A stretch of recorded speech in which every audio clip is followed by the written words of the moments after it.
आणि आपल्या ज्या सुनबाई आहेत या कोर्टात दाखल केलेल्या आहेत, त्यांनी आपल्यावर गुन्हा देखील दाखल केलेला आहे। त्याचबरोबर आपण काल जे आरोप केलेले आहेत ते आरोप देखील त्यांनी फेटाळून लावलेले। बघा, ज्यांना वायफळ बडबड करायची असते, पूर्वग्रह दूषित ठेवून कोणाच्या तरी सांगण्यावरून अशा पद्धतीने बदनामी करण्याची भाषा करायची असते, ते अशा पद्धतीने मी ह्या त्यांनी दिलेल्या पेपरच्या आधारे बोललेलो आहे, त्याच्यामध्ये बाहेरचं काहीच नाही बोललेलो आहे मी। त्यामुळे त्यांच्या या वायफळ बोलण्याकडे मला लक्ष देण्याची आवश्यकताच नाही।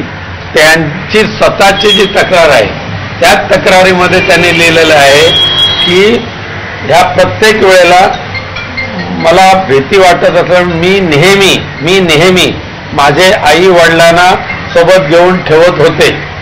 आता जर प्रत्येक वेळेला आई वडील होते आणि आई वडील तर सज्ञान आहेत, मुलगी सुद्धा सज्ञान आहे, तर त्यांना एकदा असा गैरप्रकार झाला असं जर निदर्शनास आलं तर ताबडतोब त्यांनी पोलीस स्टेशनची धाव का नाही घेतली, हा विषय तर येतोच।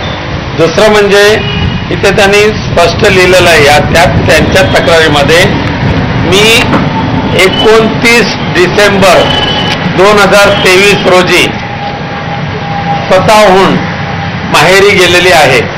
जाताना मला डॉक्टरनी सांगितलं म्हणून माझं स्त्रीधन जे आहे त्या सहित घेऊन गेलेले आहे। म्हणजे जाताना जो 10 ते 12 बॅगा भरतील एवढे ते कपडे आणि बाकीचं स्त्रीधन।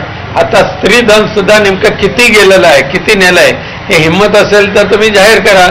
येताना सासरी येताना स्त्रीधन किती आणलं आणि घेऊन जाताना किती घेऊन गेला ते जाहीर करा। पण आम्हाला एकदा दिलं ना दिलं त्याच्यामध्ये आम्हाला काही पडायचं नाहीये, ठीक आहे, तिच्या नशिबात होतं तेवढं तिला स्त्रीधन मिळालेलं आहे, त्यांना आम्हाला त्याच्यामध्ये काय ते उकळून काढायचं नाही। करायचं आलं खूप मोठी लिस्ट वाचून दाखवेन, पण ठीक आहे, तिला जे मिळालं त्याच्यात त्याने सुखी राहावं।